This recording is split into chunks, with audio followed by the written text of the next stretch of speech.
Hey YouTubers, welcome to the channel. So today I was just going to talk through how I fixed the tailgate on the W166. So you might have seen in a couple of other videos a bit of trim removal over the tailgate area. And about a year ago, I guess, I just was pressing on the tailgate button and I was getting nothing. And I thought, oh, it's just going to be a fuse. So I checked all the fuses and that wasn't the problem. So I did a bit of head scratching and a bit of YouTube research, and what I found on YouTube was it was likely to either be the motor or the controller on the W166 as opposed to the previous W164 where it was often the pump or corrosion. So nevertheless, I dug in and I thought I'll start testing and find out how the system works, and this video I'll just give you a bit of an overview of that and what I ended up doing and how the fix came about. So first up, it's now working, which is pretty cool. So in case you don't know, on the W166, this strut on the left is a gas strut. It's just a conventional gas strut. It's pretty strong. Pushes up on the hinges, the hinge point's there, and it's clipped on the top and the bottom, and it's got nothing to do with the automation of the tailgate. On this side, on the right hand side, or the driver's side in Australia, you've got the strut mounted off the top of the tailgate, pushing up, and at the bottom here, if you look, there's a cable running down inside the car, and that's where the power connection comes in. And inside this strut is a motor with a worm drive, and it's also got some hall sensors and some position sensors for end of travel, and it feeds back with about 6 to 8 wires, we'll have a look at that in a minute, back to the controller. Okay, just looking through what other hardware we've got. So we've got the actual button for the button release, so that's just a switch that switches the tailgate command signal. We've got a similar button here doing the same thing, so requesting close in this case. The other one at the top, just so you don't know, this one requests close and stop. This one is open and you press it again to stop. Like that, if you don't want to have it smack into your garage, like mine. Then we've also got the lock, and on the lock itself there's also quite a few smarts on there. We've got the illumination light here in the back. Up in the front on the driver's side we've got the tailgate button, and we've got the remote button on the key. Inside the tailgate, just here, is also another motor. That motor is for the soft close, so when your lock comes together it starts the first part of the operation there, and then the motor pulls the lock closed to pull the tailgate shut. So if I press the stop button, it'll just lower the tailgate a bit. Now it thinks it's locked, so I'll just pull it down a bit, and if I press the release button, you can see that releases that latch. So there's a motor in the latch to release the latch, there's a motor in the tailgate to do the soft close. Okay. So moving on to the hardware itself, this is the tailgate module that's out of my car.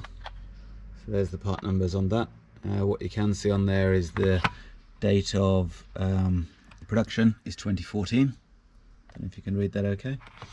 And then the tailgate struts. This is the new gas strut, and you can see here on the bottom of the gas strut, sorry, on this end of the gas strut, there is a number.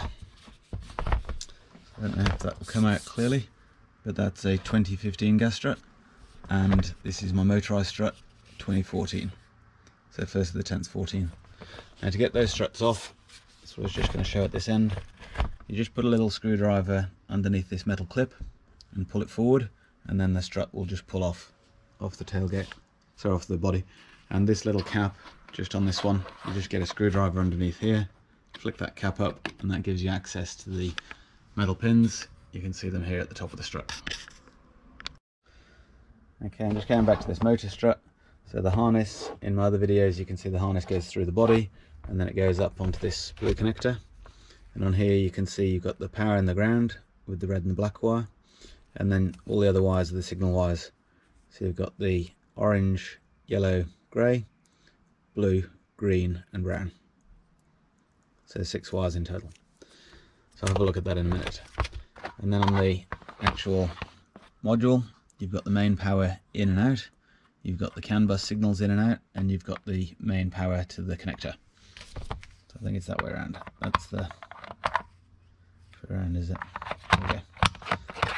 That's the power to the tailgate, and this one's the power and ground, and then there's about another, what's that, 9 pins going off to the vehicle.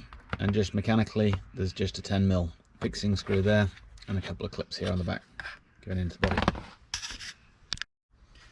So these are a couple of schematics that I got off my Mercedes DVD user instructions. So just looking through here, you can see the module sitting here in the middle. So it's module number N121/1. So that's the tailgate power module and control module and position module. And that's fed in from CAN bus signals from the instrument cluster.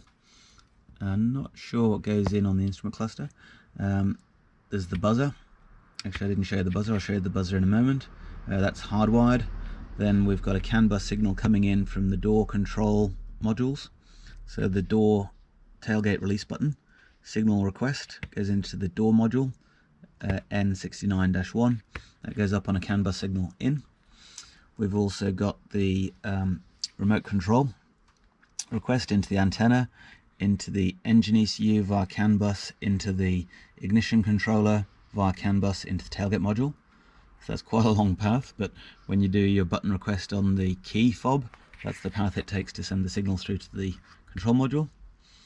It's also shown here in a different variant, going from the key to the antenna to the controller to the ignition module again. And then here on the right hand side you've got the tailgate power module. So this is actually sitting in the body, but it's got the tailgate handle request, it's got the tailgate button request, it's got the tailgate soft close motor, and it also goes off into the lock itself. Sorry, that's the motor and that's the lock itself. So all of those together, they're actually taking in the request, and again they're sending that request via the CAN bus into the tailgate module. So from a diagnostics point of view, the struts are also on here as well. What that told me to look into, or the piece I was particularly interested in looking at, was why the strut isn't getting power or being signaled to get power. And so my thought process was, it's either the input signals coming into the CAN bus, or it's the hardware and the hardwired power going to the motor. So either a faulty motor, faulty module, or faulty signals. So to look into that, I didn't have a CAN bus analyzer, but what I could check is that all of these separate devices were working okay. So as we just saw, I can test the lock, I can test the soft close, I can test all the buttons. I did actually pull them all apart and have a look, and once I'd gone through all of that, I was pretty convinced that I was only really looking at the motor or the strut. Sorry, the controller or the strut. I just mentioned the buzzer as well. So what I did notice was when I pressed the button, I would actually get a beep on the buzzer. So just looking at that, when you make the request for a close, you can actually press and hold this button. So if I just get it powered up, if I press and hold this button, it should take in a signal, and it makes that beep, which is the tailgate height setting. So that buzzer is actually inside here. Yeah, you'll see it in one of my other videos. I did point at it inside another video, and that buzzer is controlled back to the module itself. So that told me the module was getting power, and I was still okay for power for fuse, but I wasn't sure about all the powers, so I was still going to look into that a little bit further. One other thing just to mention is there is an anti-pinch system as well. So you'll see that in my other videos, and we'll just look at the connector in a minute, and that is these strips on the side. So I don't know if you've noticed, but these rubber strips, what they do is actually, if you get a compression during closure, before full closure, they will actually stop the tailgate. So that's for a finger trap. If you put your fingers here and somebody pressed the button, it would be pretty nasty. So they go all the way from the top, and they're on all the way down the side, and they're not pneumatic, they're electric. So as you press, you can just hear, you make a connection, and both of those are separately wired back to the controller, and they stop the tailgate from closing. However, if the tailgate still opens, that's not going to be if the tailgate still opens but doesn't close, that could be a problem. If the tailgate doesn't work at all, that won't be a problem because they're not enabled on tailgate open. So as well as looking at the power and signals to the tailgate, I did actually look at the power and signals to the other controllers. So this is the N10 controller, N10-8. So that is this one here for the tailgate, the door lock controls. So I checked all of these pinouts. Here from the fuse box we can see the power in, here we can see the CAN bus signal, here's the tailgate button, so you can see that's working with 2 connections and a return resistor and diode. We've got the tailgate lock, the tailgate light, even the rear camera motor for driving the rear camera in and out, the tailgate switches, the seat belt buckle switches, all of those go back into that module. And I checked through all of those just to make sure I was pretty happy that all of those had got signals and there was no particular problem. So we're even going into the illumination for the sills and the ambient light illumination. So all through that N10-8 module. And I really didn't find much interesting in there that was wrong. So even the seat heaters are switched from that module. However, where it did get more interesting was testing the actual the motor module. So here we can see we've got 2 separate powers, one going in on the red and black and one going in on the red and white into that module, both separately fused, fuse 154, fuse 106. We've got the CAN bus twin wire signals, we've got those pinch switches I was just talking about. So we've got 4 wires going up to those, 2 grounds and two signal returns. We've got the buzzer controlled from there, and finally we've got the actual motor control. So here we can see we've got the motor drive on 2 wires. We've also got 4 wires for the hall sensor and 2 wires for the position switch, or the position sensor, sorry. So all of those are what is actually driving the tailgate module, the tailgate strut from the tailgate module. And I did check out and pinned out all of those on this module, and what I could really determine there was I was getting 5 volts. So I could see that the micro was actually alive, and the other test I did do is I put power to the motor on the red and the black, and I could get the power to drive up and down on the old motor. So that left me pretty confused and wondering what the next best step was. So I had already been looking on eBay and had found quite a few different options for replacement struts, normally not OEM, and I decided I would pick up an OEM strut and try that first.